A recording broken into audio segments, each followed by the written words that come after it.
but there was some difficulties with our camera, so we had to replace the camera with another one. So I thank the brothers and sisters for your patience, for any brothers and sisters watching us online. So I want to begin with saying all praise to the Most High, because many brothers and sisters made it through another week. Because this captivity is not getting easier; it's actually getting harder. And for a lot of us who want to make it to the kingdom, we have to understand. For us to make it to that kingdom, we're going to have to get ready for things to get very difficult, and for us to lose our patience, for us to get in very hard and difficult situations in our lives. Right? Is that supposed to be like that? That's supposed to look like that? I was speaking slow. Wait. All right.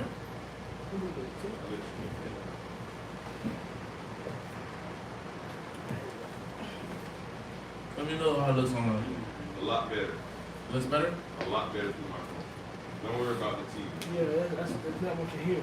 Okay, I'm pretty small, son. This Doesn't is have to- crazy. I told you. But it's alright. The network. So we're going to get Colossians 3:17.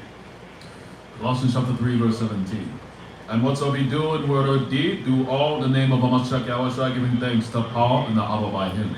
So, as I have done, and I always will do, is begin with Colossians 3:17. Read it one more time. Colossians chapter 3, verse 17. And whatsoever you do in word or deed, do all. And whatsoever you do in word or deed, do all in the name of Mashiach Yahushua, giving thanks to Paul and the Abba by him. For us as Israelites, this is a very supernatural thing that we're doing. For us to keep the commandments, for us to gather together, for us not to be here getting drunk, for us not being here getting high, for us not doing the things that we want to do, but we're getting together because thus saith the Most High God. That's a very supernatural thing that we're doing. So I always want to begin with that, because a lot of times when you go to church, a lot of things are not expounded on, a lot of things are not talked about, a lot of things just brushed over. And for things to be supernatural, or for things to be spiritual, or something abnormal or paranormal in the Christian church, in the Bible, it has to be you seeing something that's just out of the ballpark. It has to be for you seeing, I don't know, some dog flying. It has to be something crazy for you to think of something supernatural or spiritual in the Bible. But it's not. It doesn't work like that. The Most High God of this Bible, He works very practical. A black woman decided that she's not going to smoke weed no more and get high and use that as a way to deal with her issues. That's very supernatural right now. A black man waking up tomorrow saying he's not going to be a drug dealer anymore and sell drugs to his people, that's very supernatural. For us getting here in this room together and not fighting or killing each other or getting high or someone passing the Henny bottle, that's very supernatural, right? So I always want to remind the children of Israel of that. But first and foremost, I want to give all praise to the Most High again, because we are entering into the season of Hanukkah. Hallelujah! Hallelujah! Hallelujah! Hallelujah! Enter into the season of Hanukkah, where we dedicate the temple back to the Most High. When the filthy pigs, the filthy swine called the heathens, they try to defile our temple, we dedicate it back to the Most High, because we put that spirit upon us of fighting. We put that spirit upon us that we won't back down. We're doing all things by Shem HaSak Yahushua. We're doing all things by the Most High. So we're in that season. Put that spirit upon you. This is the spirit where you fight. This is the spirit where you fight and you won. Right. I mean, for us as, and it's not about me being a Levite or anything. It's, Jews, Maccabees. But, as Levites, we fought during slavery. We won 1804. And Hazel talked about it the whole time. I mean, it's a proud thing, but that's not a win just for Levites. That's a win for Israel. So now take that feeling, and for many Levites who are on live right now, take that feeling of 1804 and take that and bring that to Judas Maccabees and expound that to all the tribes. Because that wasn't something he was doing for Levi. He was doing that for all the tribes, all 12 tribes, whether they were there or not. Right? So give me the book of First Maccabees. Let's get into it. I'll put long enough. First Maccabees. First Maccabees chapter 1, verse 1. And it happened, after that Alexander the son of Philip, the Macedonian, who came out of the land of Shittim, had smitten Darius, king of the Persians and Medes. What do you do? Smitten Darius, king of the Persians and Medes. Read on. That he reigned in his stead. And the first over Greece. Over what? The first over Greece. He was the first over Greece. Read on. And made many wars, and won many strongholds, and slew. This is the thing about this. Right now we're reading out the Apocrypha, right? The thing about this issue right here is that this is everything that happened during the Maccabean War and revolt and the Grecians coming up against us and putting us in captivity and oppression. All these things are prophesied in the Bible. The Apocrypha is part of the Bible, but many people don't know that, right? Many people don't know that. So when you go into the book of Daniel, it actually prophesied all these things happening. When Daniel with the 4 beasts. When you go to Daniel chapter 7, it talks about the 4 beasts. There are 4 kingdoms. Right? Actually, let's get that. Give me Daniel's.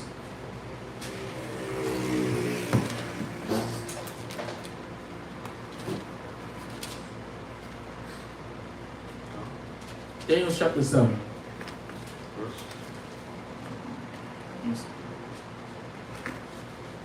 There you go. Daniel chapter 7, verse... No, you can start from verse 2. Daniel chapter 7, verse 2.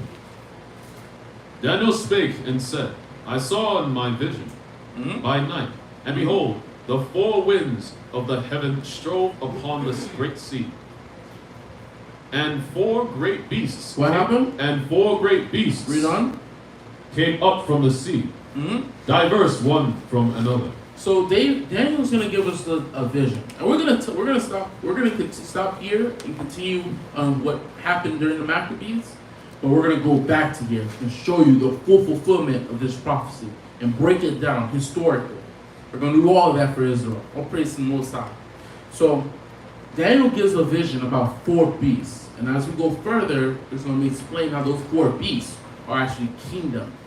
One was Babylon. One was the Persians and Medes. One was the Grecians. And it says it by name. One is the Grecians, and then the last is the Romans. We've seen the Babylonian captivity. Who can name one prophet that was living during the Babylonian captivity? One more time? Jeremiah. Who? Say it in Mike? Jeremiah. So the prophet Jeremiah, he was in Israel at the time, but he prophesied the children of Israel. If you don't get it together, you go into slavery. You go into captivity by the Babylonians. So Jeremiah is one. Who has another one? Ruth. Huh? Ruth. Who else? Too many answers, huh? Yeah. I want someone else. Last one. You got somebody? What about you? Officer Cole.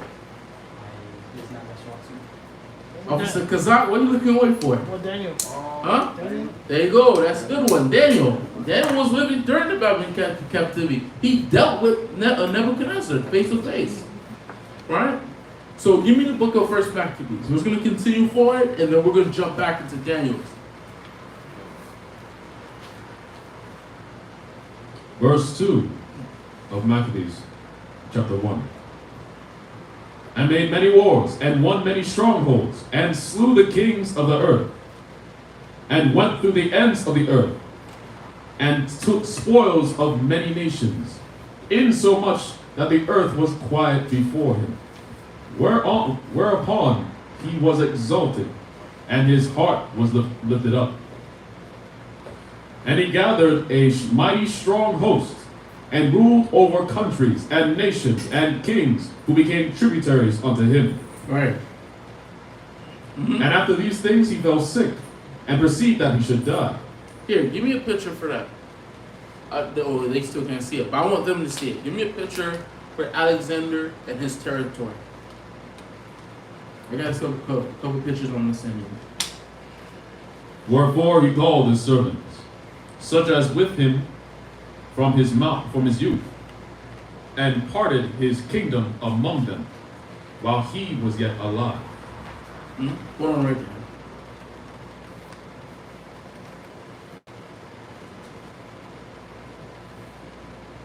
Read the verse before one more time. Right here.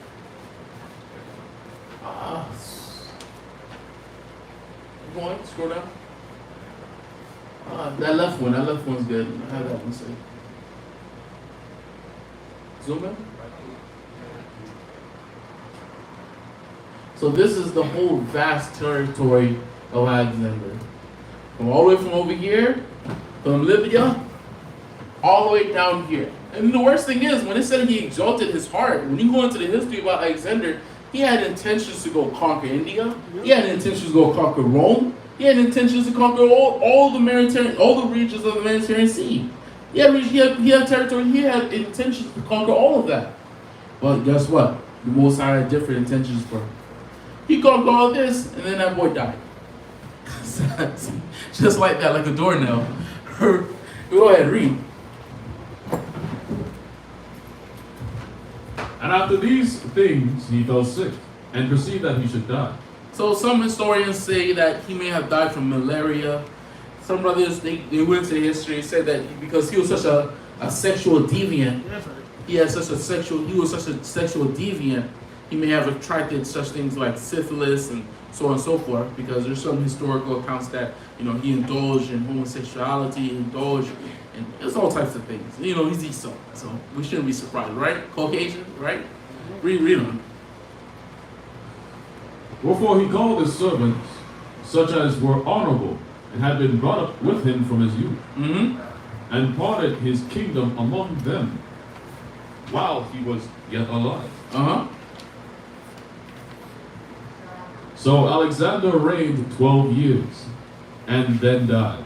And what? And then died. And then died. Read on. We're going to see this again in Daniel. Daniel prophesied this. Read on. And his servants bear rule, every one in his place. So now, what they're called here, a lot of people call them the generals, and they were generals, that's true, but they have a very specific name. These people that were under Alexander were called the Diadochi. Diadochi basically means the successors. So under Alexander, he had 4 main successors that basically did a land grab of all his territory. Because he divided it properly to all of them. But there's 4 main of them that basically got the most territory from all the rest of the Diadochi. Right? Read on. Yeah. And after his death, they all put crowns upon themselves. So did their sons after them many years, and evils were multiplied in the earth. And what happened? And evils were multiplied in the earth. And evils were multiplied in the earth. Read on. And there came out of them a wicked root, Antiochus. Who? Antiochus. So, a lot of times with the name Antiochus, a lot of times you talk to brothers, Israelite brothers, you're going to see a lot of times you're going to pronounce it as Antiochus. When you go into his historical accounts, you see them, they're going to pronounce it as Antiochus. So it's interchangeable, because my slave name is Ezekiel, right? My slave name is Ezekiel, what? Amongst Levi in Northern Kingdom, they all say Ezekiel, right, Lashawan? They say Ezekiel. But amongst Benjamin, for some reason, I don't know why, maybe they have something against me, but they always say Ezekiel, right? Zeke, Badman Zeke. I don't know. But it's the same thing with the name Antiochus. Antiochus, Antiochus, same thing. Read on. Yeah. And there came out of them a wicked root, Antiochus, surnamed Epiphanes, son of Antiochus the king, who had been an hostage at Rome. And he reigned in the 137th year of the kingdom of the Greeks. Okay, so now, this Antiochus here, this is not one of the main Diadochis, the successors of Alexander. One of the 4 main successors of Alexander that basically had the largest territory, that really had like that push to say something after Alexander passed away, was Antigonus. It's not Antiochus. It starts with a G. It has a G in it. Antigonus, Cassander, Ptolemy, and Seleucus, and Percadius. Very difficult name. So it was really those 4 And after Percadius, he got defeated by Antigonus. Then Seleucus succeeded him and took his territory. So then it became Seleucus. And through Seleucus, we have Antiochus the first, Seleucus the second, Antiochus the fourth, Antiochus the third, and then this one we have here right now, Antiochus the fourth, which is the one who is surnamed Epiphanes. Read on. And in those days went out of Israel wicked men, who persuaded many, saying, let us go and make a covenant with the heathen that are round about us. Wait, what did he do? Let us go and make a covenant with the heathen that are round about us. So these wicked guys, you know what word I want to use, but I can't use it. These wicked men here, right? These wicked people, Israelites. That's the thing about Israel. When we teach the truth out in the streets, after all these years, I still can't fathom the idea of when you're dealing with brothers, you're teaching brothers that we're the Israelites and salvation is for us, and they want to debate you that salvation is for everyone. Because when I say salvation is for the so-called Black, Hispanics, and Native Americans, they're the Israelites, right? What does that mean? That means I hope that salvation is available for you. You can be saved. Your mother, your father, your children, your wife, as long as she's an Israelite, not a white woman, right? They can be saved as long as they keep the commandments and believe in Yahushua. But the reason why they'll debate us is not because of them, because I just told you you're an Israelite. It's not because you're trying to say that they can't get salvation. It's just such an evil thing within our people that they want to defend the heathens. They want the heathens. You think it's because you're trying to take salvation away from them? You're trying to take something away from them? It's not because of that. It's just some of our people are so delusional and so obsessed with the heathens. That's the only reason why we began having a king. Remember with Samuel's? Right. Can we have a king like all the rest of the heathens? Our people are so obsessed with the heathens, what's going on with them? They'll put them before you, and they'll put them before themselves. They do. Yes, All they the do. time, right? Yes, they do. Or am I lying? Maybe I'm a Christian. I'm lying now. Go Go ahead, Cap. Friday camp, man. The brother was such a good listener, and he was speaking. But when it came to slapping that picture, he was like, man, I'm ready to walk off on you guys, man. Right. He was like, yo, we went and told you all of this, and now you're like, this is not my God. But no, I just can't slap. You remember? Oh, I remember that. I was dealing with this guy. Con. And you know what word I'm going to use. But I was dealing with this guy, right? Yeah. So go ahead, keep reading. In those days went there out of Israel wicked men, who persuaded many, saying, let us go and make a covenant with the heathen that are round about us. Mm-hmm. For since we departed from them, we have had much sorrow. So this device pleased them well. These guys are wicked, man. Give me Proverbs. Give me Proverbs chapter 24, verse 8.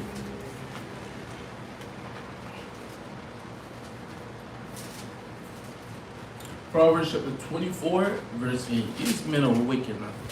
Because when we read that scripture, it has nothing to do with since we departed from the heathen. We were just enslaved to the Persians. The beginning of the scripture talks about Alexander defeating the Persians.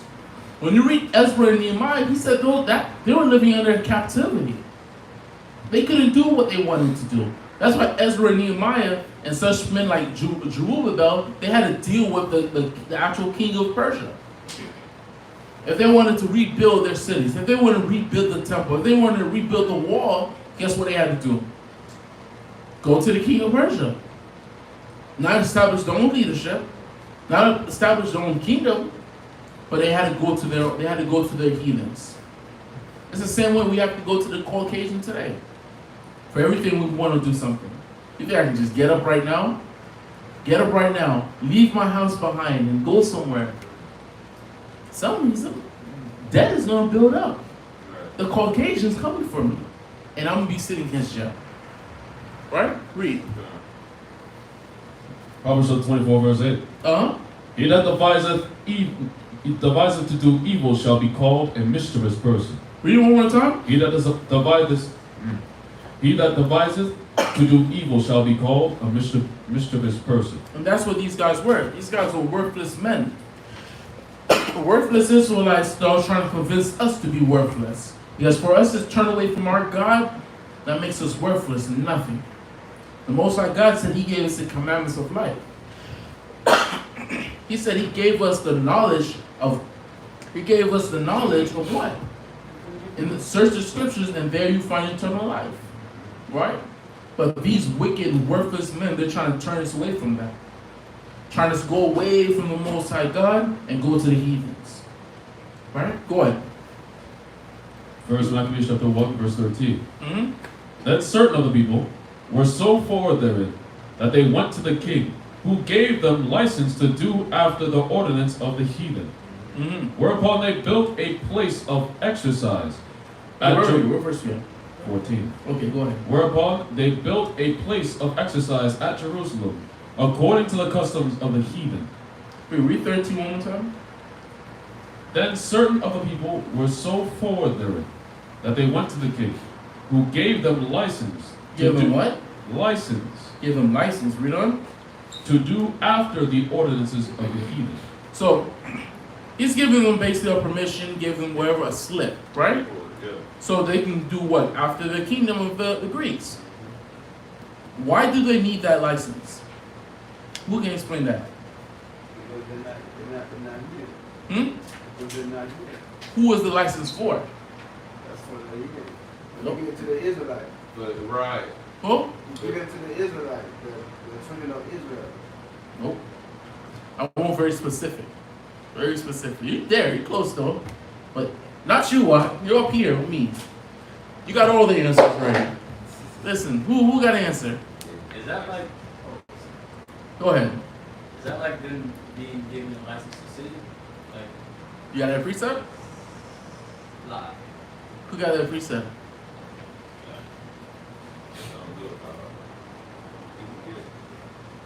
But I want someone to answer that question though. They're getting a license, right? So they can do the practice of the heathens, the Greeks, right? Who is that license for? Why are they needed? Who is it getting for? So it was basically our Israelite brothers that wanted favor from the king, so they decided to sell their own people out and their own God out to get power. So for all of the nations, all of the people that was in Here, somebody first and foremost, let's deal with this. Can you get a license to sin? No. Can you get a license to sin? No. La. Give me the book Sirach 15 verse 20. Because we're going to explain this. The license that they're getting, it's not for them. The license that they're getting is for the priests, for the rulers, for the prince, for the officers, for the judges, for them. Yeah. Because if they come to them trying to exalt the law of the Lord, which means you can't eat swine, you can't commit adultery, and if you do it and I catch you, you're getting put to death, they can produce that license and say, you can't tell me anything. Because you get your orders from who? You can't. From That's what I'm Antiochus. saying, yeah. And if you don't like it, he'll bring his army over here and stomp your house down. That's why they're getting that license. Yeah. They're getting a license because Antiochus is at this time above us. And we're tributary to Antiochus. So to stop, for these wicked men, to stop the priests and the judges from killing them and exalting the law over them, they get that license to basically use as a blockage against them. You can't kill, you can't touch me. I have immunity. Immunity, right? Read that. Who got that precept? Ecclesiastes chapter. Go ahead, read it. Sirach chapter 15 verse 20. He hath commanded no man to do wickedly. Well, Lord, what is the wisdom of Sirach? What did he say in his wisdom from the Lord? What did he say? He hath commanded no man to do wickedly. So now you bear witness. Have the Most High command any man to do wickedly? Kana la'a. Kana la'a. La'a, right? Read on. Neither hath he given any man license to sin. And he has given no man license to sin. So now we see what they're getting. They're getting that to stop the servants of the Most High from being against them. But you had a comment. What do you have? You had something to say. I'm sorry, I forgot. All right, no problem. But go back to First Maccabees. You have something to say also? No, I was just saying, it's part of the point was they were going behind the king asking for favors and to do his will, and also they were making themselves more powerful so they can use up against our Israelite brothers. Like you were saying. Yeah, basically. Yeah. Read that. Maccabees. First Maccabees chapter 1, verse 15. Mm-hmm. And made themselves uncircumcised. Wait, what did they do? And made themselves uncircumcised. Now they made themselves uncircumcised. Oh, I heard you. So they made themselves uncircumcised. How did they do that? They went back into their sin. Like they essentially put back on the foreskin. So Wait, they went into surgery, had the first skin sewed back in? What happened? It's not breaking the law. Start breaking the law. There you go, they broke the law. And because they broke the law, that made them what? Uncircumcised. There you go. And that's what happened. Read on. Well, you had something to say, Barzo? Basically, they brought a contract they signed with the Most High. There you go. Because the law of circumcision, the law of circumcision is a covenant that's been done with us. Right? You break that, guess what happened? You trespass that covenant. Right? Read on. Do it movie. And made themselves uncircumcised. And forsook the holy covenant. And joined themselves to the heathen. And were sold to do mischief. Uh-huh. Now, when the kingdom was established before Antiochus, he thought to reign over Egypt that he might have dominion over of 2 realms. Now, he said that he thought to reign over Egypt that he might have the dominion of 2 realms. Why is he saying that? What is he talking about? Obviously, we know what Egypt is, right? But he called it 2 realms, all right? So what is he talking about? Is this any old place? So there's something special about Egypt. So what's special about Egypt? Huh? Who got it? Remember, put back that map up there of Alexander's territory. I sent you pictures on the Gmail. I don't know if you've seen them. But yeah, find that right there. Yep. Well, actually, I want you to find the picture I sent you on Gmail because this one just shows you when Alexander was ruling. So all of this was under him. Which one? The one that shows all the successors. Yeah, that one? Let me see. Put it on the screen. Can I give a shot at it? Not that one. And then, which one is it? I don't see. What? Put it on the screen so I can see. This one? No, not that. That's, oh, this one. Yeah, It's a map. Yeah, there you go. Nope. Well, yeah, that's technically it. So this one? It just calls this the Kingdom of Galatia, but there's another one I have there that's Yeah, just right like this. there first, that one. What you said? No, that's not it. That's not it. That's during Alexander's rulership, before he even conquered Persia. This right here is a perfect example. This is the Seleucid army, but this is when he started. This is basically when he had more territory and conquered more. But prior to him having his preeminency over this whole area, this was divided from him to Antigonus, Percadius, and Ptolemy of Egypt, right here. So Ptolemy had control of Egypt. So now the reason why Antiochus is talking about he wants to have domain over the 2 realms, he's not talking about just any land. The 2 realms that he's referring to is more territory of Alexander. That's what he wants. And the more territory that he wants is Egypt. And that was being controlled by one of the Diadochi, the successors of Alexander, which is Ptolemy. That's the reason why he wanted Egypt. Because, well, there's even more history. One of the reasons why even more is because Seleucid was a lover of Alexander, not a physical lover of Alexander, but he loved Alexander.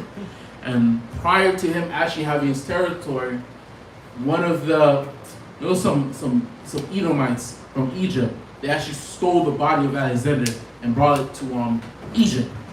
So that was one of the reasons why in history they said that he wanted to conquer the territory of Egypt. Why? I just told you he was a lover of Alexander. They stole the body. They stole the body. For what? I don't know. No. Well, it said that they wrapped it up and they brought it to bury it in Egypt. But I don't know. Heathen. Listen, man, Edomites are weird, man. Heathens are weird. You know, clean. Yeah, they're unclean and filthy. Man.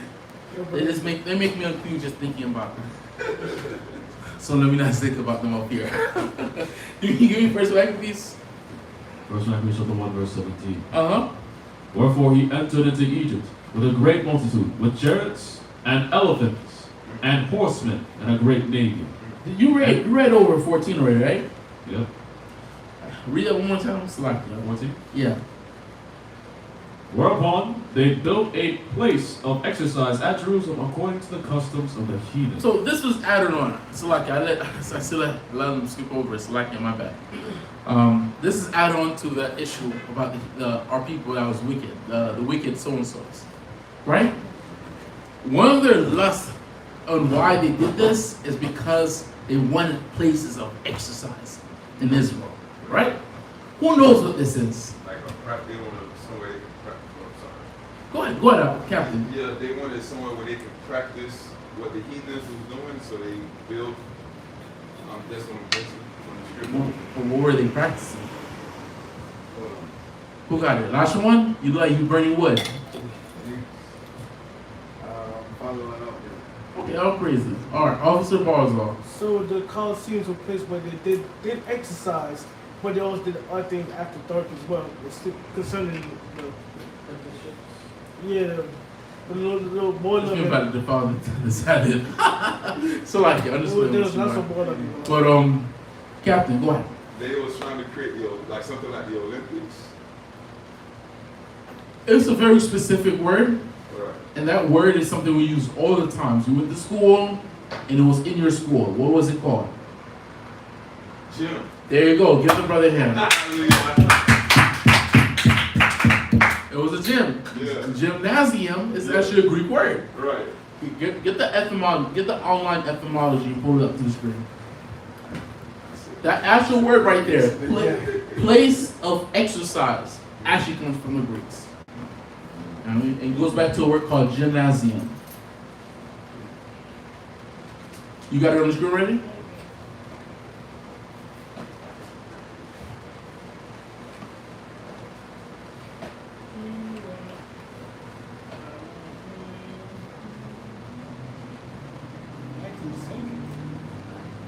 You got it? What verse you left from? It made me go back to E14. Okay, go ahead, brother. Can you read that from? 14. No, right here. Gymnasium, a noun. 1590s, place of exercise, from Latin, Wait, what did they call it? place of exercise. Wait, hold on. What did they call it? Place of exercise. Read that scripture again one more time in Maccabees 14. 14. Uh-huh. Whereupon they built a place of exercise. A place of what? A place of exercise. Now read that again. Place of exercise. Read on. From Latin, gymnasium, school of gymnastics. From Greek, gymnasion. I don't even think that. Public place where athletic exercises are practiced. Uh-huh. Gymnastic school, in plural, bodily exercise. From gymnasium, to exercise or trade. Scroll down. What's Officer Bars on? Keep going. Go back up. Who's this? And there's another one. There's another etymology website. Oh, they say Oh, you saw it? Yeah. Where was it? See naked. Go back. Ah, you didn't read it out. Go back to it. Right there. There you go. Yeah. Read that. Naked. Read that out. Yeah, go bring that out. Literally or figuratively. I gotta move out the way. Go ahead, Rock. Go ahead. Literally to train naked. Yeah, say it one more time. Say it with loud, Rock. Literally to train naked. To train naked. This is what these filthy Edomites are doing. This is what the Caucasian persuasion is all about. To train naked. Read on. From gymnos, Uh-huh. naked. Uh-huh. From the metathesis of pi. I'm not gonna try that. And that's what they did. It's crazy. When you go further into this Greek word and what they were doing, train naked, whether you were a man or a woman, you had to do it. Everything. Huh? There's a place in Orlando. It's like a community. Yeah. Everybody moves. Oh my God. fish. You said wait, you said Orlando? Yeah. Everybody knew. Like, you go in there as a technician or whatever, you see everybody walking around you. You don't even want to work, man. You like It's like Benjamin had it right for a long time. This is Babylon the Great, for real. Who, Captain, you have something to say? Somewhat. No, I'm just shocked how people could see the Edomites slapping their skin and sweat and want to join in. It's an abomination. That's where wrestling comes from. That's where wrestling came from, for real. Wrestling. Oh, yeah. You want to join the fish kingdom. Then you see man, Good. Where do we leave off? 14, you was going to say, you got 17 and you went back to 14. Whereupon they built a place of exercise at Jerusalem, according to the customs of the heathen, and made themselves uncircumcised, and forsook the holy covenant, and joined themselves to the heathen, and were sold to do mischief. Now when the kingdom was established before Antiochus, he thought to reign over Egypt, that he might have dominion over 2 realms. Wherefore he entered into Egypt with a great multitude, with chariots. With what? With chariots and elephants. And what, who? And elephants. And elephants, read on. And horsemen. And a great navy. So now, these elephants right here, this is historical. So what Seleucid, what he did was give his daughter away to the emperor of this kingdom right here, the Maurya Empire. He gave his daughter away to their emperor, and he gave them in return 15,000 war elephants, trained war elephants, which he used to fight against Ptolemy. That's what it's talking about right there in that verse. Read on. Good. 18. And made war against Ptolemy, king of Egypt. But Ptolemy was afraid of him and fled, and many were wounded to death. Right. Thus he got the strong cities in the land of Egypt, and he took the spoils thereof. And after that, Antiochus had smitten Egypt. He returned again in the 143rd year, and went up against Israel and Jerusalem with a great multitude. Right. And entered proudly into the sanctuary, and took away the golden altar. And What did he do? He entered what? And entered proudly. He entered proudly. Read on. Into the sanctuary. And took away the golden altar, and the candlestick of light, and all the vessels thereof, and the table of the shewbread, and the pouring vessels, and the vials, and the censers of gold, and the veil, and the crown, and the golden ornaments that were before the temple, all which he pulled off. Read on. He took also the silver and the gold, and the precious vessels. Also, he took the hidden treasures which he found. So a lot of times, brothers think to themselves like, because we have a lot of brothers here at LoZ that actually been to Israel, been to the homeland, seen the land, seen the temple, seen a lot of things. And I remember a brother, he used to think, he tried to ask the elder chief priest one time, and asked them, I don't understand, why is there not like an overflux of artifacts of our people, right? Why are there so little artifacts of our people, and designs and logos and symbols of our people and letters and whatever? Why don't we have those things, right? Where's our treasures that the scriptures talks about? Our shields of gold, our lamps, our censers, all these things. Why can't those things be discovered in Israel, right? These scriptures right here is a clear answer on why. These things are taken and they do not return to us, right? When these filthy heathens rob our temple and take all our treasures, take all our gold, take all these things that's been built up in our temple for hundreds of years, from David all the way to what? The king of Zedekiah. Did any king go into our temple and take our possessions? Kanala. So until Babylon, when Babylon came in and took our temple, took our treasures, how much of it did we get back? Almost zero. Almost nothing. So now, if you're trying to look for it today, Would you go to Israel to find it? Where would you have to go to find it? Europe. Huh? Europe. Where else? England. Where else? Oh, I want a broad answer. America. Where I want a broader answer. Enemies. Huh? Our enemies. There you go. That's a good answer. Basically our enemies. Oh, Because they basically spoiled us. Right? You can't expect me to have something, you see my phone all the time, and you don't see my phone anymore because Officer Barstow took it from me. You're not gonna go to me to look for it. You're gonna go to Bar's house. It's the same thing when you read these scriptures. Who had a question? Someone had a question. I just had a statement. Uh-huh. I wanted to say how the scripture said that our treasures were hidden. So we knew how precious that was to not just have it in plain sight. We had a bank, and it says we had some what we call today as a bank. Right. Today we call it a bank, but back then I would want to say that's what we had. But we had our hidden treasures. So we were smart enough to hide that. So when the enemy came and he covered what we had, he knew he had to hide it even harder from us, because of course we're going to take back what's ours, so that's why we will not see a lot of the things like that, because those precious things are hidden from us. Right. We're not going to see that. Right. There was actually, I was doing some information.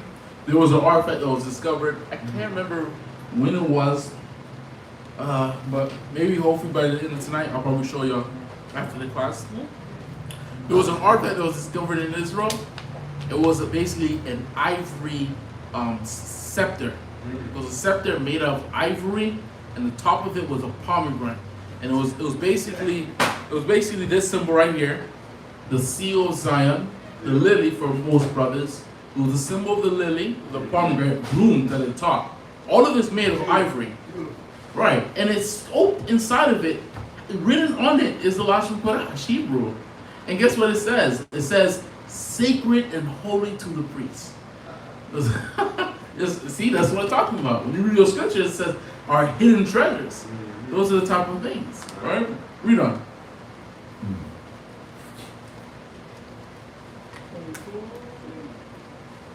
Go into 23. And he took also the silver and the gold and the precious vessels. Also he took the hidden treasures which he found. And when he had taken all away, he went into his own land, having made a great massacre. And Salakia. Akim, Barak. Keep going. Go. Nah, Salakia. Gotta give you respect, Bishop. Akim, Barak. Yahweh Shemir Shabbat Dam. Now about Shimon should have done.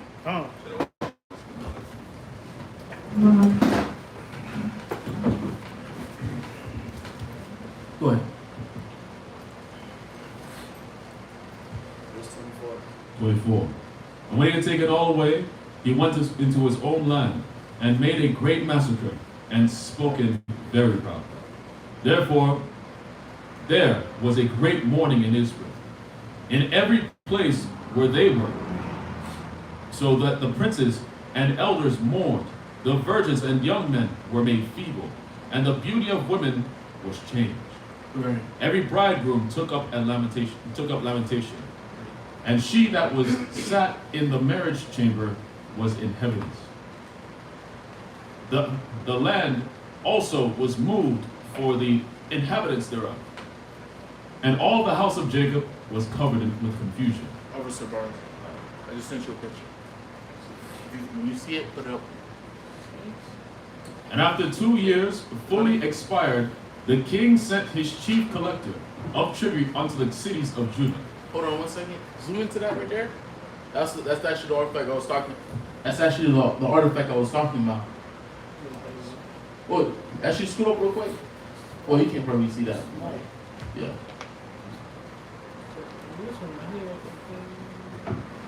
So, because of the bottom, where the bottom of it is like a broken piece, they basically speculate that this was a scepter. This was an ivory scepter, and the whole thing is a pomegranate, and the top of it, it has the Lashon Kodesh written on it, basically saying the sacred and holy to the priest and Lord. That's what our artifact was talking about. So like, go ahead. Oh, praise the Lord. The land was also moved for the inhabitants thereof, and all the house of Jacob was covered with confusion. And after 2 years fully expired, the king sent his chief collector of tribute unto the cities of Judah, who came unto Jerusalem with a great multitude, and spake peaceable words unto them. Wait, what kind of words did he read? Peaceable. What? Words. Peaceable. So he spoke peaceful words, right? Because he's coming through the land, right? And now he's coming across the children of Israel. Same children of Israel, he came in just a while ago, robbed our temple, robbed our people, killed our place, burned our houses down, and it caused confusion in the land. So now, just like how the Caucasian man does all the time, when you read the writings of the Native Americans or our Gadite and Reubenite brothers, that's how Esau did. Esau will go to war with our people, he'll kill, he'll rape, he'll murder, and then he'll come back peaceful. I just want peace, brother, in Christ. That's how he'll come to us. He's doing it now. Right, he's doing it now. Right? Read on. You have something to say? Psalm 65:21. Why are you reading my mind for? What's you should say something out of wish to live?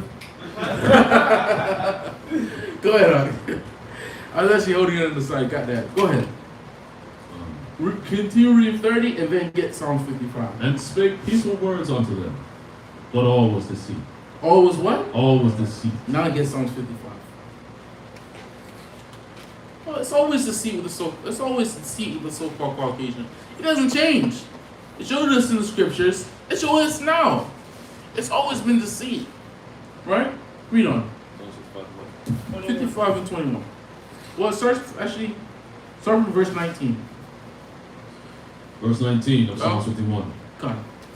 God shall hear and afflict them, even he that abideth of old. Right? Read on. Because they have no changes. What happened? They have no changes. They have no changes. They did the same thing with us today.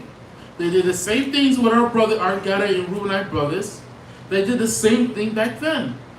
Because these people do not change. Right? Read on. No, he just grew up with no father at home. His mother didn't love him. They always give these people all types of excuses. Just like that Edomite that shut up that church. And then they took him to Burger King after. I forgot his name. Dylan Ruth. That Caucasian boy. They don't change. Or I'm making this up. Maybe I'm a Catholic. I don't know. Yes, he was hungry. I think that's was mental. Right, they made an excuse for him. always big excuse. They said he was mental. Always big excuse. Well, what happened? Oh, he was a troubled boy. Whenever they do something, His mother didn't hug him enough. When it comes, basically, you shouldn't blame the victim of what happened, right? But when it comes to our people, when the police could argue, oh, it was his fault because he didn't stop, or he didn't listen, or he was on drugs or something, so we had to put him down. It's always this case. It's always our fault. Whether we're the victim or whether we're the person who did it. He's a gangster. Yeah, that's what they said. Go ahead, read. It's crazy, man. We live in crazy times. Because they have no changes. Uh-huh. Therefore they fear not God. What happens? Therefore they fear not God. They don't care. They don't care and they don't change. But read, go back to 1 Maccabees. 31. Uh-huh. 30. And he spake, 31. And when he had taken the spoils of the city, he set it on fire, Hmm? and pulled down the houses and walls thereof on every side. For the women and children took they captive, and possessed the cattle. Then builded the city of David with a great and strong wall. And with So like small things like this is something that needs to be understood. Highlight this scripture specifically, where it said they took the children, they took our women, right? Highlight these scriptures and embed it in your mind to understand. Now you're entering into a period of time called the Hellenistic period, where people are being taken or leaving on their own free will to go live among the heathens and be all they can be. Right? Be all you can be amongst the Greeks. Be all you can be amongst the Romans. Be all you can be amongst the remnants of the Persians and Medes. Do whatever you want. Because this is a Hellenistic period. Right? This is the reason why when you read the New Testament, you read a lot about what? A lot of our people are living where? Amongst the heathens. You can read all of that in Acts chapter 2. When the apostles received the Holy Spirit and they started speaking all these tongues, what did the people say? Making fun of him in their own tongue. In their own tongue. But give me Acts chapter 2.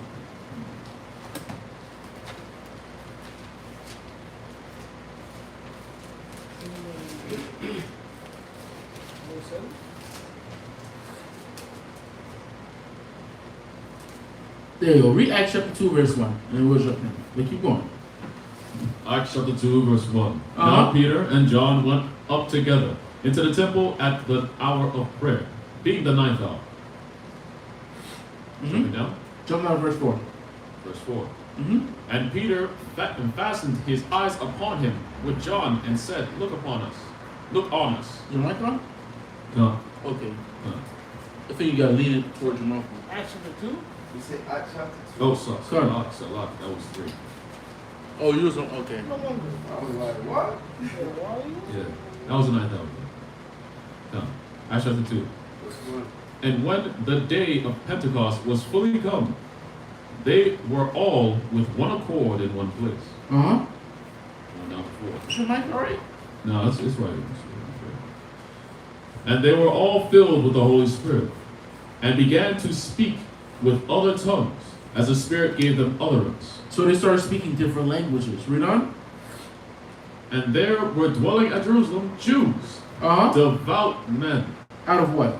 out of every nation. So these Jews that were devout men were living out of every nation. Read on. Under heaven. Read on. Now, when this was noised abroad, the multitude came together and were confounded, because that every man heard them speak in his own tongue. Uh-huh. And when they were all amazed, Wait, their own what? and when they were all amazed, No, verse 6. The last part. Because every man. because every man heard them speak in his own tongue. That's what it says in your thing? Because verse 6, because that every man heard them speak in his own tongue. It says own language here. Own language, sorry. We were saying tongue the whole The time? whole time. And it says nothing. My bad. I said language. I was confused. I was like, what translation you reading from? Okay, go ahead. Yeah. Yeah, that's a good, right? Highlight that scripture down. That's a good precept. When you Christians come up to you, how many? Ha! When they come in and shoot with that spirit talking about they speak in tongues, that's good scripture. It says that everyone heard it in their own what? Language. Go ahead. And they were all amazed and marveled, saying one to another, Behold, are not all these which speak Galatians? Uh-huh. And now here, and how Galileans. here, Are not all these which speak Galileans? Galileans, Hmm? and how here, we every man in our own tongue, Uh-huh. wherein we were born, Wherein we were born. Read on. Parthians, and Medes, And Medes. We were just talking about the Persians and Medes. Read on. and Elamites, And the Elamites. Read on. and the dwellers in Mesopotamia, Uh-huh. and in Judea, Uh-huh. and Cappadocia, Uh-huh. in Pontus, Uh-huh. and Asia, Hmm? Phrygia, and Pamphylia, Hmm? in Egypt, and in the parts of Libya about Cyrene, and strangers of Rome, Jews and proselytes. See, Greeks. listen. What you won't understand about this is that when you go into the territories that Alexander conquered, that's all of them. That's almost all of the territories that Alexander conquered. When he conquered, that falls into almost everything. Pull that map back up real quick. It's just crazy. Because when you read Maccabees, this is the Hellenistic period. Many of our people are leaving. Many of our people are being taken away. But when you read Acts chapter 2, now you understand why you understand why Timothy wasn't circumcised. Why Timothy's father, they call Timothy's father a Greek, but his mother was a Jew. Because she kept the Judaic practice while his father was completely out there. while he was just completely keeping all the Greek philosophies, right? So it just mentioned what? Cappadocia. It just mentioned that, and then I think Elam is over here. Persia and Medes are over here. It's just crazy. It covers all the territories that Alexander had conquered, right? Read on. Actually, go back to First Maccabees.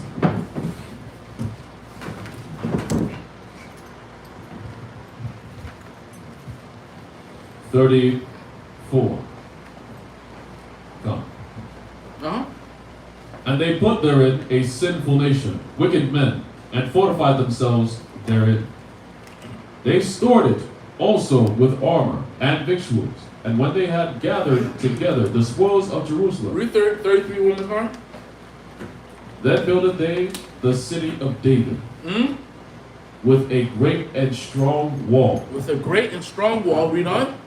and with mighty towers, Mighty towers, read on. and made it a stronghold for With a them. stronghold. So now, what is this thing? It's a garrison. It's a what? It's a garrison. Give the brother a hand. Hallelujah. That's the garrison. We talked about this before. When David was conquering the Edomites and he was conquering the Syrians, what did he, every time he conquered them, what did he leave behind? Garrison. Alright, what's going on with the camera? Nah, he keeps showing the door and the exit. And I It's fine, you fix it. If you see there's a problem, Cap, fix it. So now, that's why when David was defeating them, he always left what? The Edomites and the Syrians. It's a make it do it right now. You have something, what happened, officer? That's where the Syrians and Edomites, after David defeated them, he'll do what? He'll leave garrisons.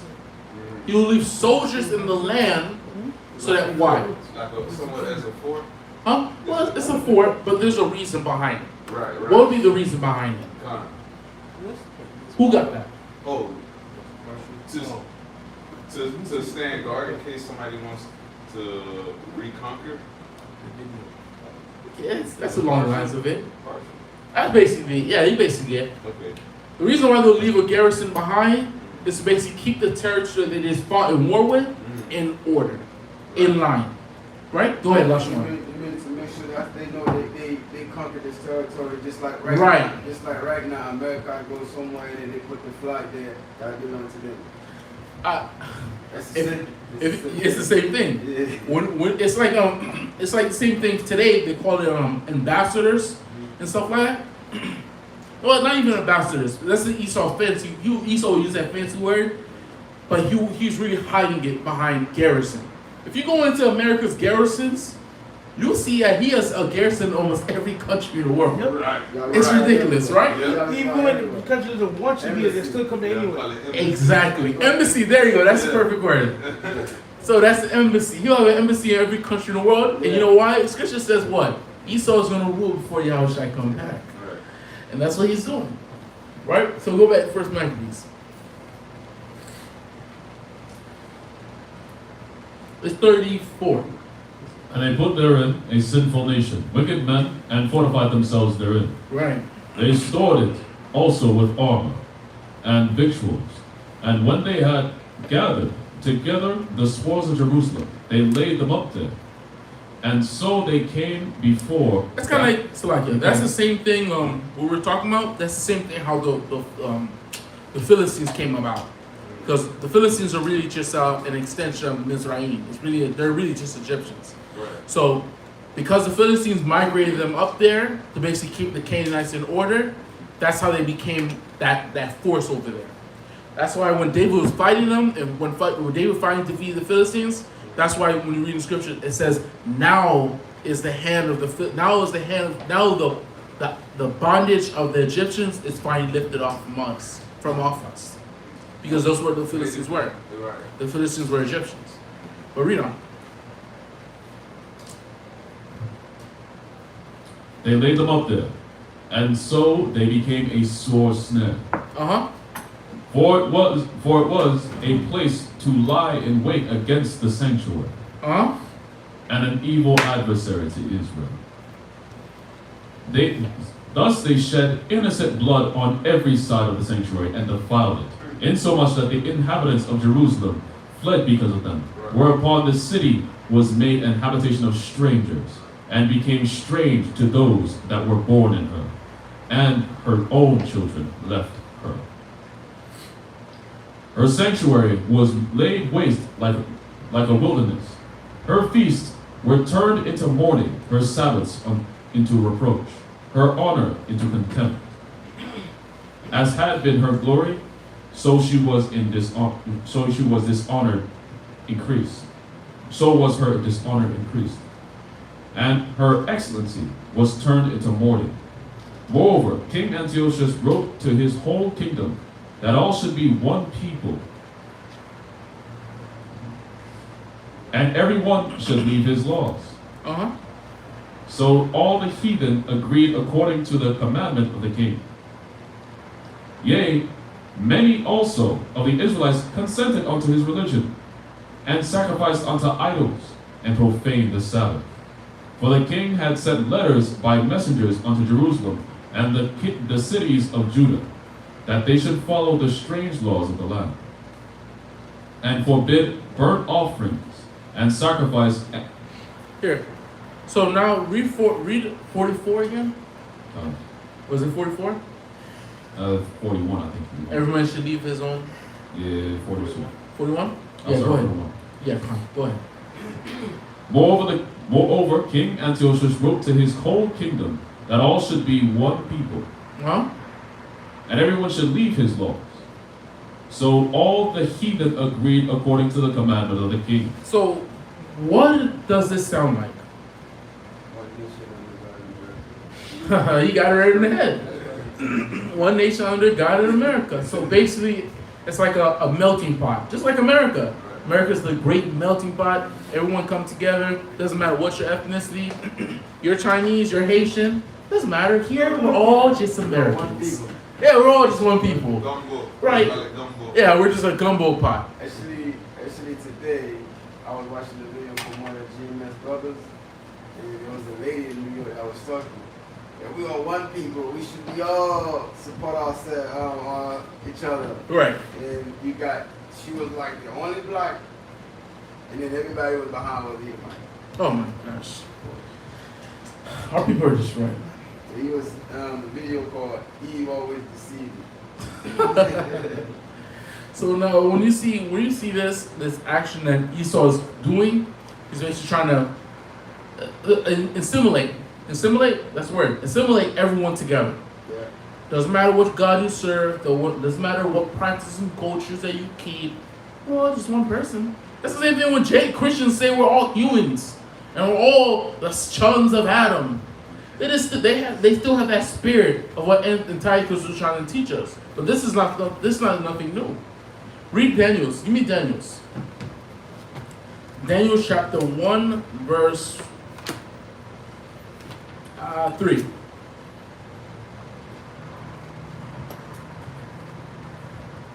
This wasn't anything new. The Babylonians were doing this already. This is the whole reason why they took Daniel and his fellowship, like Hanal, Azariah, and Mishael. The reason why they took them and esteemed them to a high position, because they were basically trying to teach them the ways of the Chaldeans, so they can basically accumulate them. Take these people, these prominent people, because Daniel and his fellowship, those brothers, they're not normal brothers. They're cousins to the king, right? So these high-positioned people take these young children, raise them up in the ways of heathens, put them before their own people, and guess what? Now everyone else is going to follow them. Right. Why? Because what? Do men turn to hear a poor man speak? No. Or do they turn to hear a prince speak? There you go. Read on. One what? Hold on. It was 1 and 3. Daniel 1 and 3. Uh-huh. And the king spake unto Ashpenaz, the master of his eunuchs, that he should bring certain of the children of Israel, and the king's seed, and of the princes, Uh-huh. children in whom was no blemish, but well favored, Uh-huh. and skillful in all wisdom, and cunning in knowledge, and understanding science, and such as had ability in them to stand in the king's palace, and whom they might teach the learning and the tongue of the Chaldeans. Uh-huh. And the king appointed them a daily provision of the king's meat. So jump down to verse 7. Unto whom the prince of the eunuchs gave names, for he gave unto Daniel the name Belteshazzar. Belshazzar. Belteshazzar. Belshazzar. It's a very difficult name. Belshazzar. Belteshazzar. Yeah. And to Hananiah of Shadrach, Cedric. Yeah. and to Mishael of Meshach, Meshach. and to Azariah of Abednego. Hmm? So they're renaming them. These young men, they're re-educating them. These prominent men in the children of Israel. They're using them so they can basically assimilate the children of Israel into the Babylonians. This is a practice that was still already being done. Unlike the Egyptians, when you was reading in Genesis with Joseph, what did the Egyptians say when Joseph brought his family to sit down to eat? What did the Egyptians do when they saw that? Huh? Did they stay there and eat the Hebrews? What did they say? It's an abomination for an Egyptian to eat with the Hebrews. That's what they said. They didn't have these type of customs. They're here, everyone else is down here. But you have some people like the Babylonians, or just like in Babel in Genesis chapter 11. They're trying to assimilate everyone. Get everyone to forget their God. For everyone to forget their culture. And we all just become this one fruit punch. Right? Go back to Maccabees.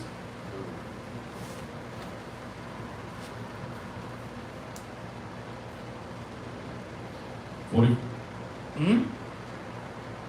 Where do you go from? 44. We do 44. For the king had sent letters by messengers unto Jerusalem and the cities of Judah, that they should follow the strange laws of the land, and forbid burnt offerings, and sacrifice, and drink offerings in the temple, and that they should profane the Sabbaths and feast festivals, and pollute the sanctuary and holy people, set up altars and groves and chapels of idols, and sacrifice swine's flesh. In what flesh? Swine's flesh. Abomination. Read on. And unclean beasts. That they should also leave their children uncircumcised, and make their souls abominable with all manner of uncleanness and profanation, to the end that they might forget the law. And what was their end goal? To the end that they might forget the law. That's the whole point. Read on. And change all the ordinances. And whosoever would not do according to the commandment of the king, he said he should die. What happened? He should die. And he should die. And we're living in these times because these are all prophesied according to the scriptures in Daniel's. Let's get Daniel's. And then we'll finish off the last 14 verses. And then we'll put an end to the class. Give me Daniel's. Let's see the prophecy of Daniel.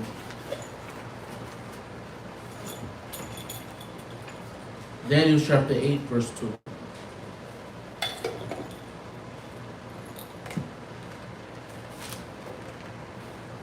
Daniel chapter 8, verse 2. Daniel chapter 8, verse 2. Daniel chapter 8, verse 2. Hmm? And I saw a vision. Oh, you can start from verse 1. In the 3rd year of the reign of King Belshazzar, a vision appeared unto me, even unto me, Daniel, after that which appeared unto me at first. And I saw in a vision, and it came to pass. So like, Officer Cole, can you get me an image for that? The Daniel's vision, chapter 8, the ram and the goat. Go ahead, read verse 2. And I saw in a vision, and it came to pass, when I saw that I was at Shushan. Where was he? Shushan. Who knows what Shushan is? Huh?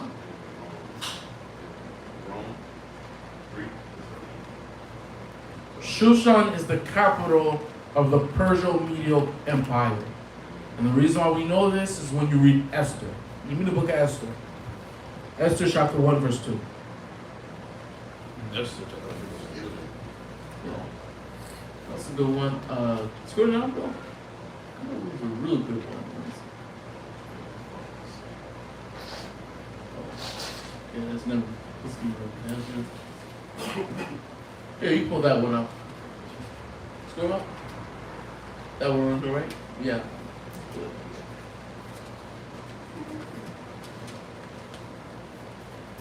There you go. Esther chapter 1, verse 2. That in those days, ready? Uh-huh. Esther chapter 1, verse 2. Mm-hmm. That in those days, when the king Ahasuerus sat on the throne of his kingdom, which was in Shushan, the palace. Where was it? Shushan, the palace. Shushan the palace. So now we see Daniel showing us the vision of it. He was spiritually there in vision, but now we see it physically as a physical place. This is a literal place, right? And it's the capital of the Persian-Medial Empire.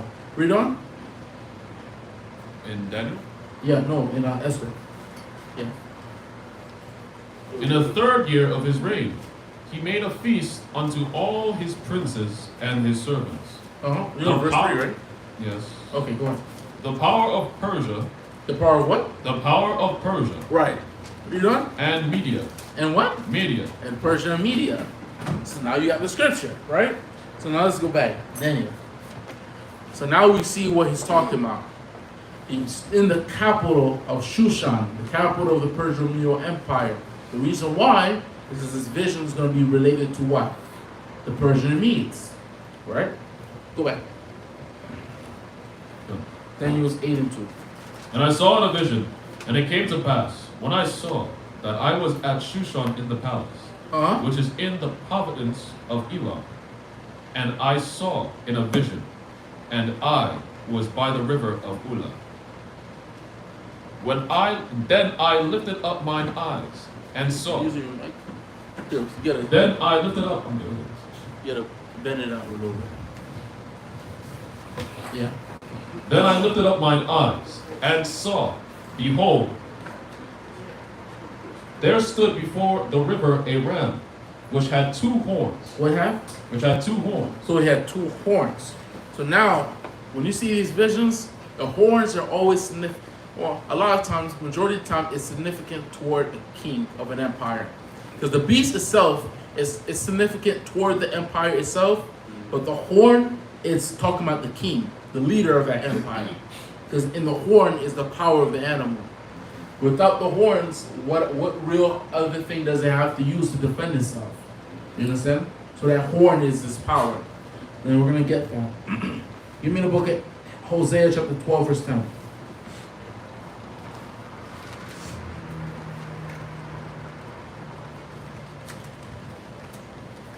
Hosea chapter 12, verse 10. Hosea chapter 12, verse 10. Hmm? I have also spoken by the prophets, and have multiplied visions. Multiply and used what? Visions. Multiply visions. Read on. And use similitudes. And use what? And use similitudes. And use similitudes. Read on. By the ministry of the prophets. This is the reason why when you see Yahushua, he talks about we're all a body. And we all play a part of that body. We always see ain't no one else in this body is Yahushua. No one else is that head in that body beside Yahushua. Khan? So we know that. So now, this is the reason why the Most High uses similitudes. The Most High is using similitudes for these 2 nations as beasts. And there's a horn on these beasts. And that horn is significant toward a king, the leader, the power. Right? So let's keep going. Revelation chapter 17, verse 12.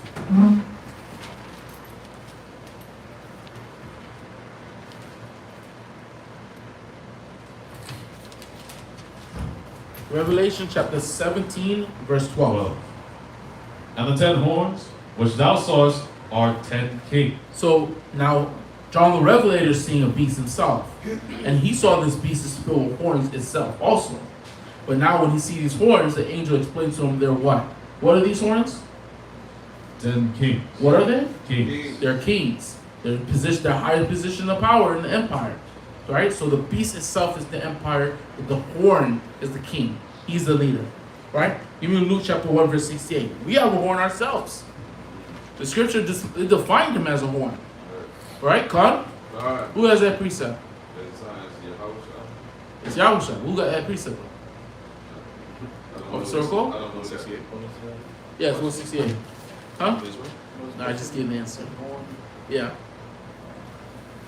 I know we say he exalted our horn as a horn of a unicorn. We put that in our scriptures, but I haven't remembered the moment Yahweh. Luke Don't worry, I chapter, got you out. Luke chapter 1 verse 68. Blessed be the Lord God of Israel, Uh-huh. for he hath visited and redeemed his people. Right. You know? He hath raised up an horn of salvation for What has us. he raised? Raised up an horn of salvation. And who was the thing that was raised up to be our salvation? Who was it? Who was it? It's Yahweh. It was Yahweh Shai. So there you go. We're part of a body, and we have a horn ourselves.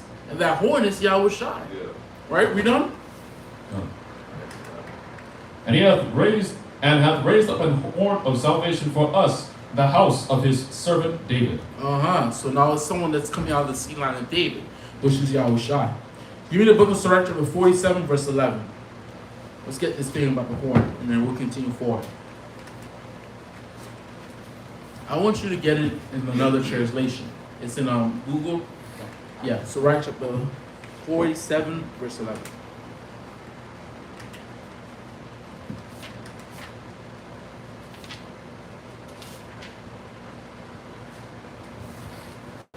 Sirach chapter 47 verse 11. Uh-huh. The Lord took away his sins and exalted his horn forever. Well, I have a picture I was talking about, right? There's something going on with the Wi-Fi? No. It's back up. Okay. So you have that picture? For what? I appreciate it.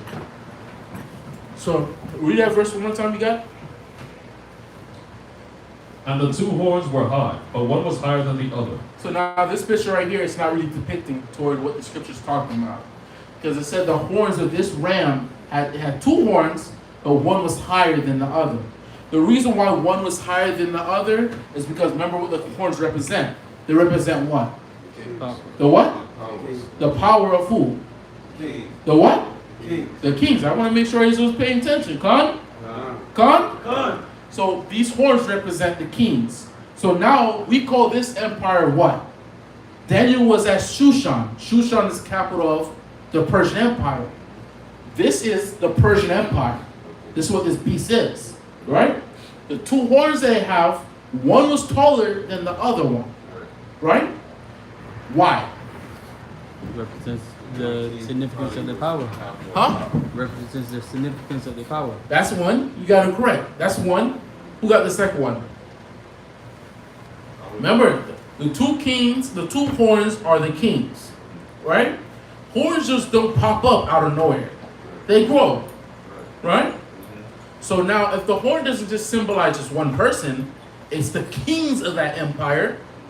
And if it stops growing, what does that mean? Like the king That's died. under the king. Huh? The person that's under the king. No, the king died. The power got transferred. Wait, say that one more time? You gotta use the mic back. The king died and the power got transferred. There you go. He got it on the point. It's not really the king died, but he was dethroned. That's what he was. Because it was Cyrus the Great. That's hard. His name is the name of the guy is actually very difficult to say. Here, Officer Cole, see if you can say this for me. This guy's name is very difficult. It's right here. Or if you could search it out, search it out and find it in Google. What we say? This one? All the way to the top. On the left? Right here. Where you at? Where you at? Median king? It's the name of the medium king that Cyrus the Great. Huh? The Ahasuerus? It was something like that. Here, let me you search it up. He's gonna put it on the Google and show you. Oh, okay. Yeah. That was the actual king that Cyrus the Great fought. I wrote down the time period also. It took place during the Persian revolt from 552 to 550 BC. There you go. That's his name right there. Astyages. There you go. That's his name. Astyages. I'm a Levite. I probably Creole. It's very hard for me to say. But Arcadia. so this is the actual king that Cyrus the Great actually fought. Because prior to the it being the Persian Medial Empire, it was actually the Medes, that actually ruled over the Persians and wasn't joint empire at all. The Persians were in complete oppression to the Medes. But in 552 for 550, that was something called the Persian Revolt. When the Persians revolted under the banner of Cyrus the Great. When Cyrus defeated them, he conquered over them, and then not only that, he dethroned whoever his name is. He dethroned this guy. But he still has some position. He still has some position of power because Cyrus allowed him to be within his court. So that's why the horn is still there in the vision. It's not just one horn, because if he wasn't there anymore, then guess what? Then it should be just one horn for what? Cyrus the Great, or for the kings of Persia. But it was a joint empire after that point. So go back. Slovakia. That's the Akkadian.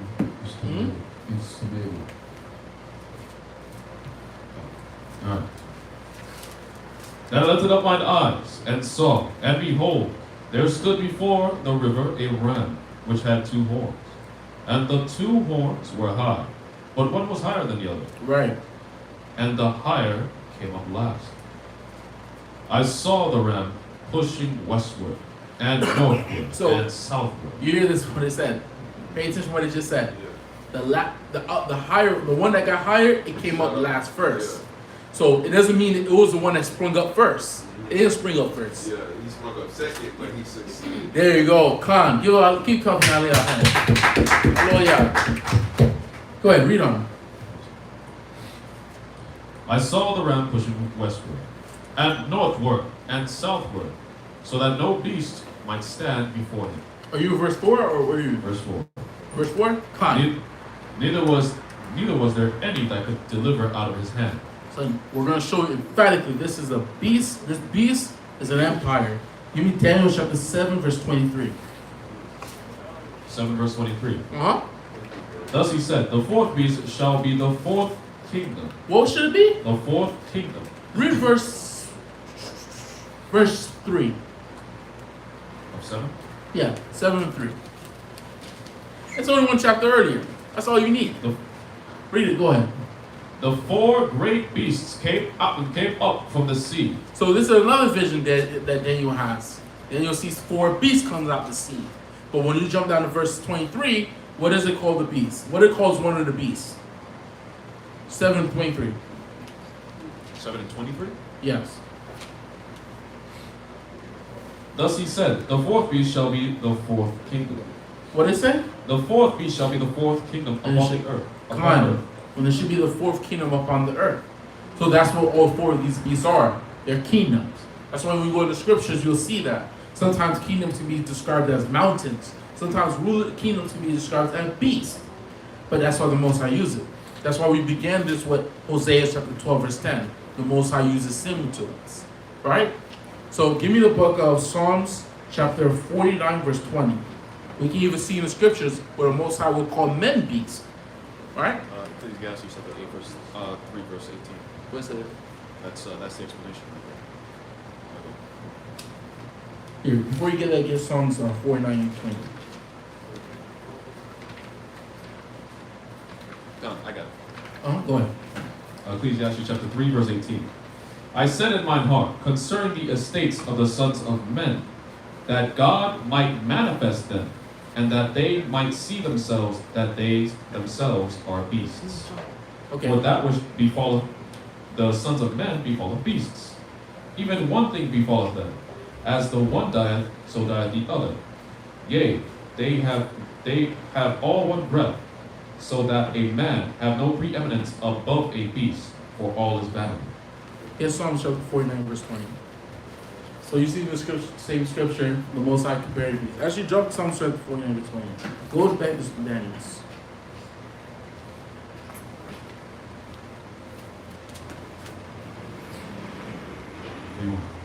Daniel chapter 5.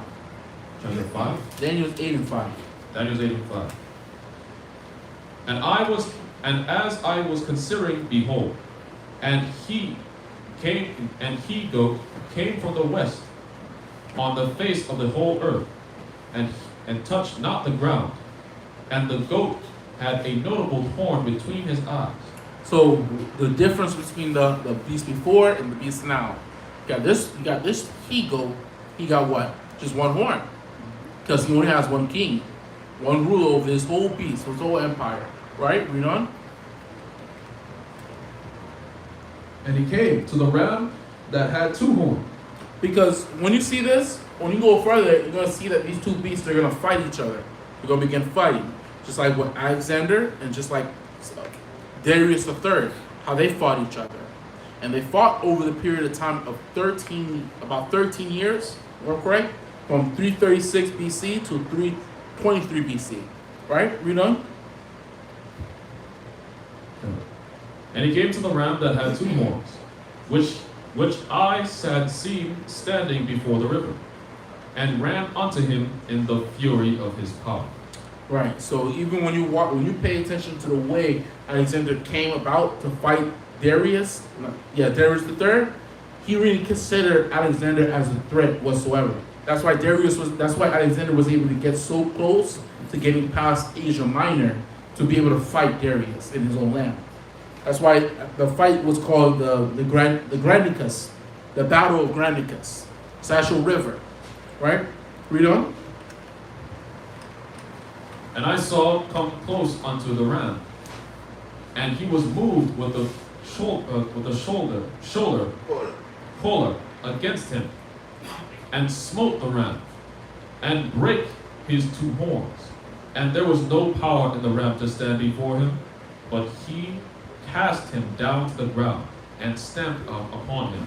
So what does it basically mean? He didn't take, unlike Cyrus the Great, how he took the medial king when he was fighting him, he took him and allowed him to at least have some position of power and put him in his court. That's not what Alexander did. Alexander entirely destroyed these people, and then he entirely conquered their land. That's why it basically says he stomped them out and entirely wiped them out. They stood no chance. They had no ability to be able to fight Alexander again. That's why Alexander, when he finally defeated them, after those 13 years, there was no more wars against the Persian Medial Empire. There was no more fighting. There was no more revolts. They were stomped out. Right? Read on.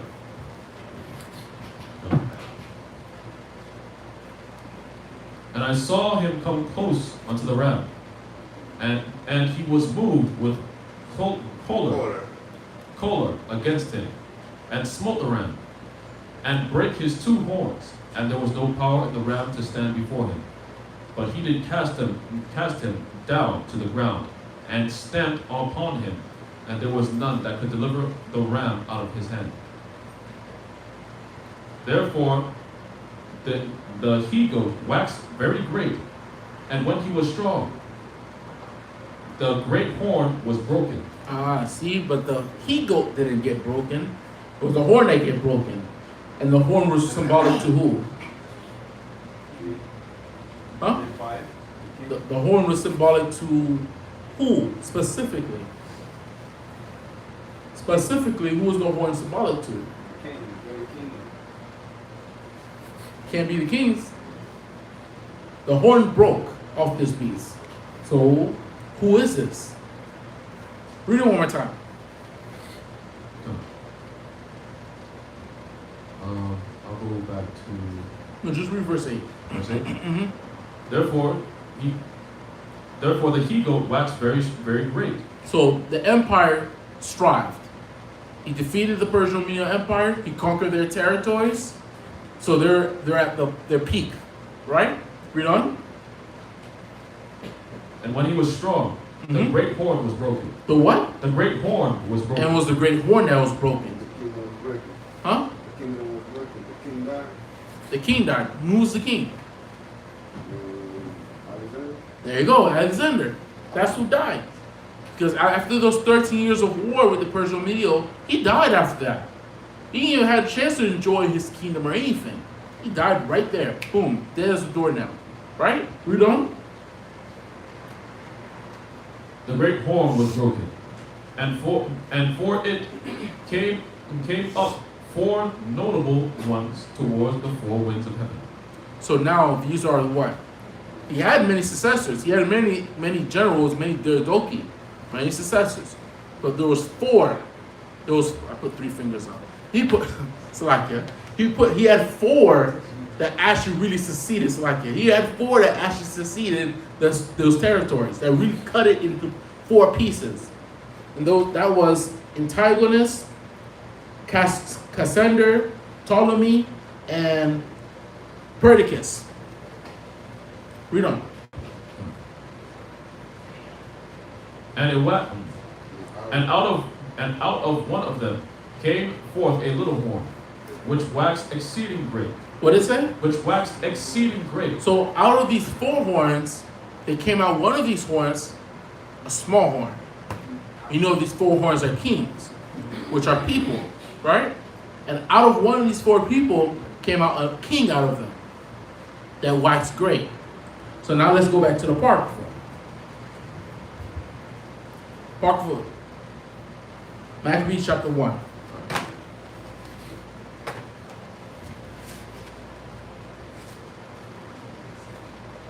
Maccabees chapter 1, verse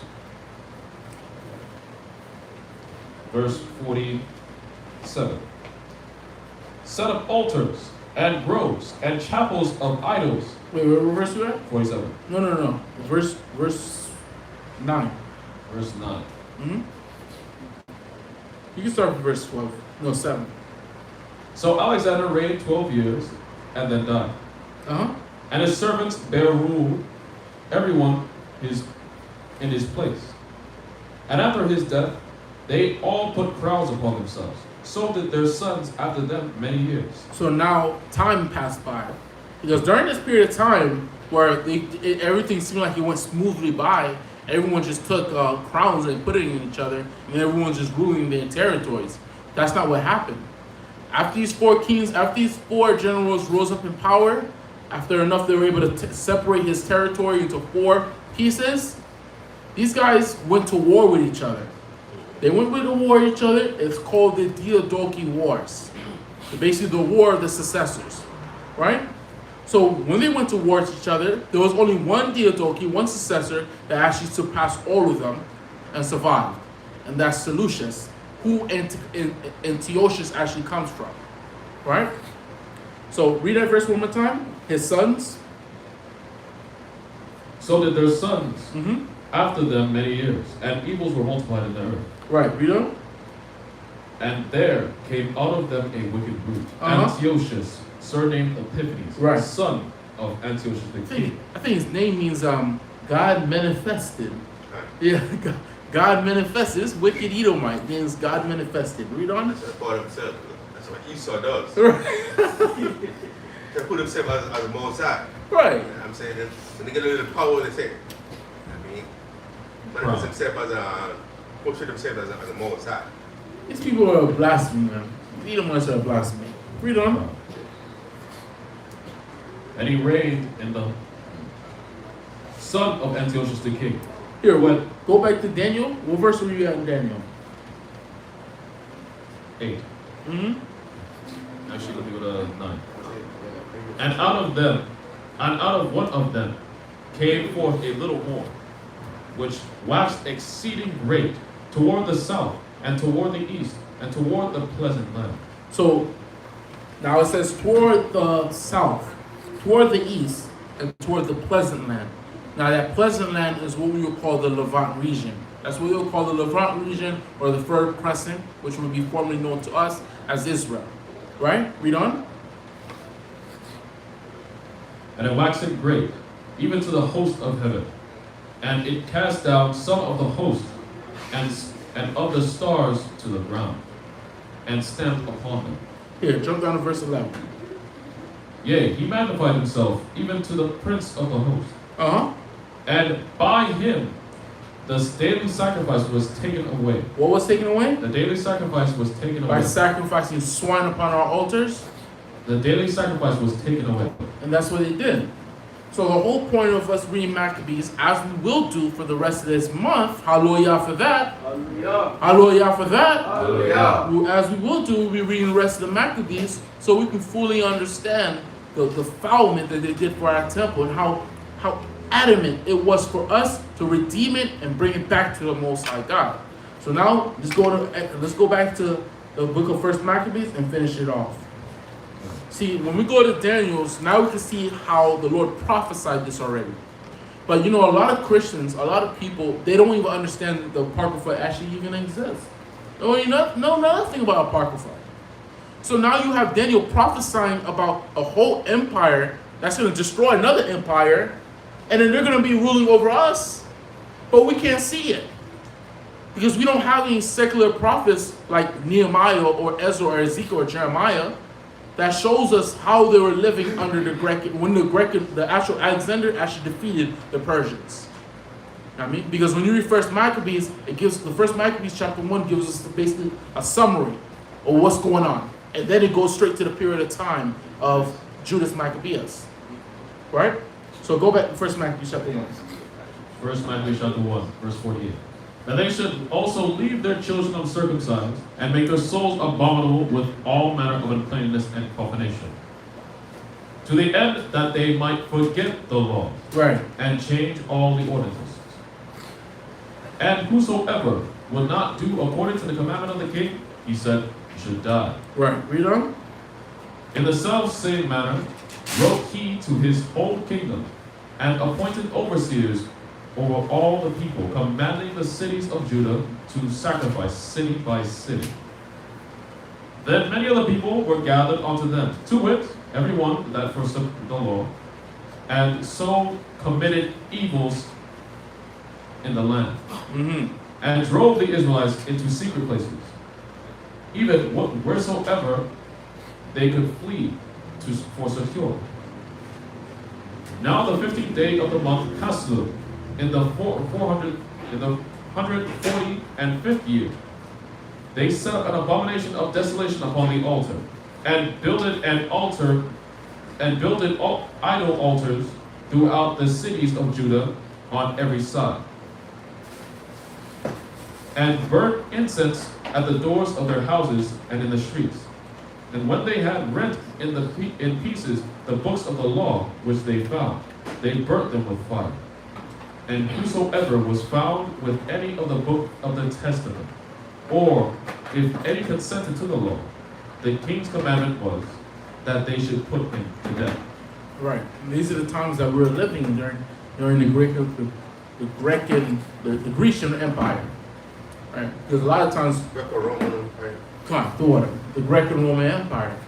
Because a lot of times you have to understand, I remember I had a whole debate with a brother. He said, well, they never took us and made us slaves and brought us to Greece. We're still living in Israel. How were we slaves? This sounds like captivity right here. Just because I'm living here, just because I'm living in my land, it doesn't mean I have no sovereignty. We have no king, we have no leadership. We can't serve our God how we should. So this was entirely captivity. This was an oppression at its highest. Right? Read on.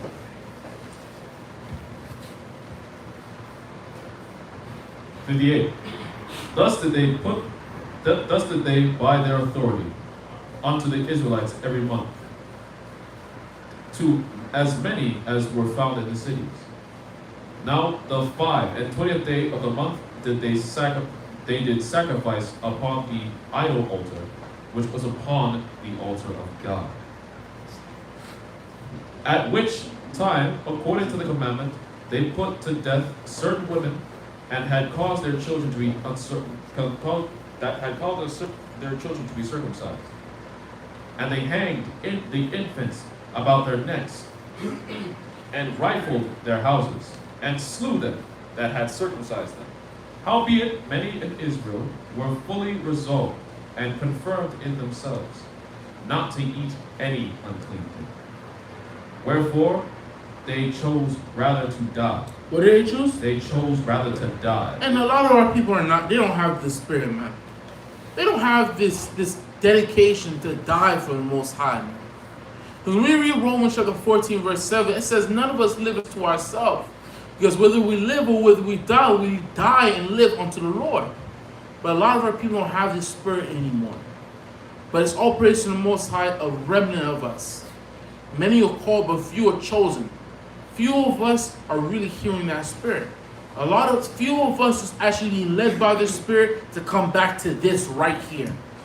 Because this is what's going to be required for us in these last days, man. You have to be willing to die for the Most High, and that's a heavy thing to say, right? It's not just easy to just say, I'll die for the Most High, I'll die for the Lord. Peter said that, and what happened? Right? Peter said he would die for Yahushua, but he denied Yahushua. He died, right? Look, Benjamin made it worse. Twice. Right. Thrice. Yeah, twice. Thrice. Right. Read on. Howbeit many in Israel were fully resolved, and confirmed in themselves not to eat any unclean thing. Wherefore they chose rather to die, that they might not be defiled with meats, and that they might not profane the holy covenant, so that they died. And what happened to this spirit today when we're dealing with all these Christians, man? It's just pork. You're telling me God's gonna kill me just because I ate pork? You tell me bonjour la tuemwe because I ate a petit griot? She said, some girl said she took the vaccine is the blood of Jesus. These Christians are high. Yesterday, she said the vaccine is the blood of Jesus. She asked Bungie to protect her because the vaccine is the blood of Jesus. What's that scripture? Deuteronomy 28:28. The Lord shall smite you with madness. And that's the children of Israel today. Get away from me, because God will not know you. Right. That's what I'm saying. People are destroyed. I cast all the devil in the name of Jesus. Get away from me. I do not know you. I already said all my cousins that they're Christian. They're like, she said, I took 2 vaccine. I said, you did? She said, yeah. I said, all right. She said, well, if everybody is taking the vaccine is for the Satan must have a lot of army. I said, yes, if they have more army than more people than the most fight.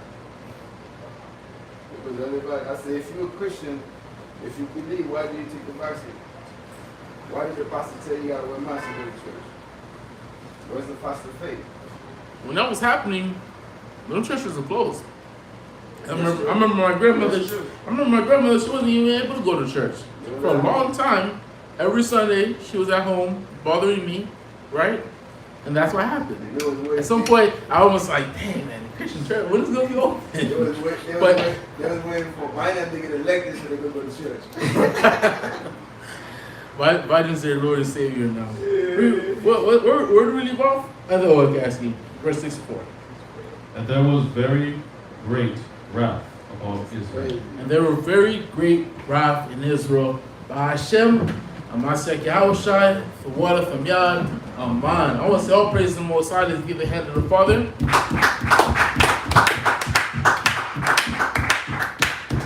There's much more coming. What?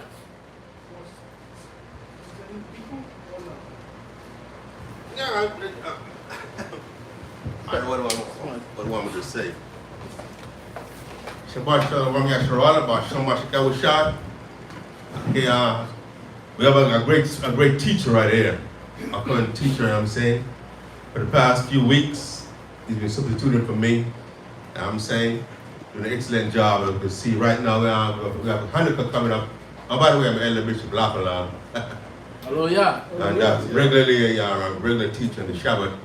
As you can see, we're raising up teachers, man, you know what I'm saying? They take do the work of the Most High, because the rest of them work of the Most High, not about one part of the person, but the Most High got many servants working in his vineyard. And so we have Hanukkah. Coming up, November what? November 28th. About 28th? On Sunday. Right. So right now our focus is basically getting our people in the spirit and the mindset as to what Hanukkah is about. Hallelujah. And exactly, brothers, right, did an excellent job bringing out giving you a vivid, situation, a depiction of what really happened, what took place back in the time of our history, right there. Our history what Hanukkah is about, the atrocities and the persecutions that we went through by those nations and are continue to go through by those nations today. And I'm saying that's why we going to bring our people back into their heritage and the nationality and to get them in the right mindset to see, hey, the battle continues. It's like, hey, they have a perpetual hatred against Israel. It never stops. So we have to continue clinging on to the Most and the Mashiach Yahushai to strengthen us, and to fight this fight until the Yahushai comes and redeem us from the speaking place. So show Mashiach Yahushai, we're gonna for the ensuing weeks, we're going to be focusing mostly on the Maccabees and on all the events that lead up to the cleansing of the temple, which is what Hanukkah is about. Why? Because we went through a period of time called the Hellenistic period, where mostly the Edomites, mostly the Greeks, forced our people to, to abandon the heritage and nationality and all that and follow the customs of the other nations. And the Most High always got his servants, man. The Most High always got a remnant of his people, and the Most High never forsook us. The Most High always got a remnant of his people. And I'm saying that we can call on to fight this fight to represent the Most High. And that's what happened during the time of the Maccabees. He raised up leaders. Men were willing to die for him. Men who are and women who did actually die for the Most High. Understand to let these nations know that the Most High is in charge. The commandments we're going to keep. And right now, we're going to do the same thing in these last days. Not follow the ways of the other nations, because we've been bombarded by the other nation philosophies and doctrines and all that. But about so much Yahushai, we're going to stand strong and fight this fight until the Yahushai comes. About so much Yahushai. Hallelujah. Hallelujah. Hallelujah. So I want to say all praise to the Most High, Yahweh Yahushai. Listen, tomorrow, I'm going to leave a last remark on what our beloved bishop and our elder La just said. We will be having Hanukkah November 28th. And it has been booked. Our location is Village Civic Center, 6800 Sunset Strip. So if you are a fervent lover of the Light of Zion, I welcome you to come here. We're located at 2937 West Bar Boulevard. Keep the Feast of Hanukkah with us. Because guess what? We're going to be celebrating. We're in the season. Hallelujah. Hallelujah. We're in the season. Hallelujah. Hallelujah. We're in the season that we're fighting back. We fought a great victory to dedicate our temple back to the Most High, and we got the win. We gave the heathens the smoke. So, how about that? If you're a fervent lover of the Light of Zion, keep Hanukkah with us. Hallelujah! Hallelujah! Hallelujah! Hallelujah! Let's stand and face the east and set up this prayer. Kwam Yasharala. Kwam Yasharala. Kwam Yasharala.